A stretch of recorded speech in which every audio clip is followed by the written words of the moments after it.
ঈদে ফাঁকা ঢাকার নিরাপত্তায় ২,০০০ সিসি ক্যামেরায় নজরদারির পাশাপাশি প্রয়োজনে আর্মড পুলিশ ব্যাটালিয়নের সহযোগিতা নেওয়া হবে। বিষয়টি নিশ্চিত করে ঢাকা মহানগর পুলিশ জানিয়েছে, রাজধানীর আবাসিক এলাকাগুলোতে বাড়তি পুলিশি তৎপরতার পাশাপাশি থাকবে গোয়েন্দা নজরদারি। বাণিজ্যিক এলাকাগুলো নিজস্ব নিরাপত্তার সাথে সমন্বয় করা ছাড়াও তদারকি করবে টহল পুলিশ।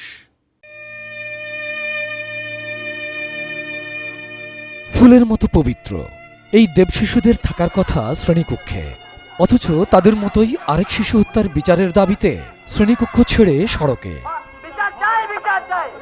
পল্লবীতে শিশুর নির্মম হত্যার ঘটনায় সামনে বড় প্রশ্ন, এই নিষ্পাপ শিশুরা কতটা নিরাপদ?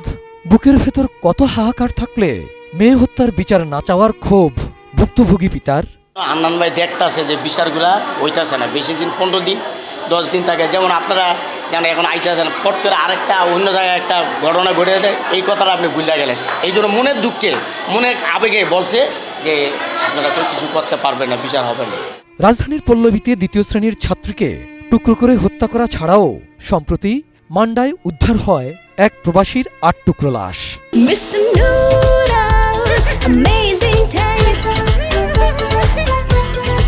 রামপুরায় মাদ্রাসা শিক্ষার্থী হত্যার অভিযোগ, মোহাম্মদপুরে কিশোর গ্যাংয়ের উৎপাত ছাড়াও ঘটে মিরপুরের শাহালি মাজারে মবের ঘটনা। সেই সাথে জেল থেকে জামিনে বের হয়ে ঢাকার অপরাধ জগতের শীর্ষ সন্ত্রাসীদের কেউ কেউ সক্রিয় হওয়ার চেষ্টা করছে বলেও জানিয়েছেন ডিএমপি কমিশনার।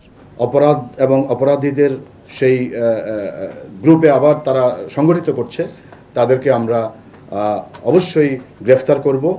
এই বাস্তবতায় 25 মে থেকে শুরু হচ্ছে ঈদুল আজহার ছুটি। নগরের নিরাপত্তায় কতটা প্রস্তুত আইন শৃঙ্খলা বাহিনী? অতিরিক্ত পুলিশি টহল এবং আমাদের গোয়েন্দা সংস্থাগুলি কাজ করবে। পাশাপাশি আমাদের যেই ঢাকা শহর প্রায় 2000-এর মতো সিসি ক্যামেরা আছে, যদি পুলিশ ফোর্স প্রয়োজন হয় তাহলে আমরা এপিবিএন বা অন্য ফোর্সের সহায়তা নিয়ে আমরা এই ডিপ্লয়মেন্টটা দেব। আবাসিক এলাকা ছাড়াও বাণিজ্যিক এলাকাগুলোতে কিভাবে নিরাপত্তা নিশ্চিত করা হবে তাও তুলে ধরে ঢাকা মহানগর পুলিশ। প্রায় প্রত্যেকেরই নিজস্ব সিকিউরিটি ব্যবস্থা আছে এবং তাদের সাথে আমাদের সমন্বয় থাকবে। তাদের ডিউটিগুলো, আমাদের যে টহল পার্টিগুলি থাকবে তারা তদারকি করবে।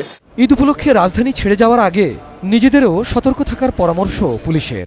সিসিটিভি ক্যামেরাগুলো একটু কোথাও কোনো সমস্যা আছে কিনা সেগুলি একটু চেক করে। Abul Kalam Azad, ATN news, Dhaka.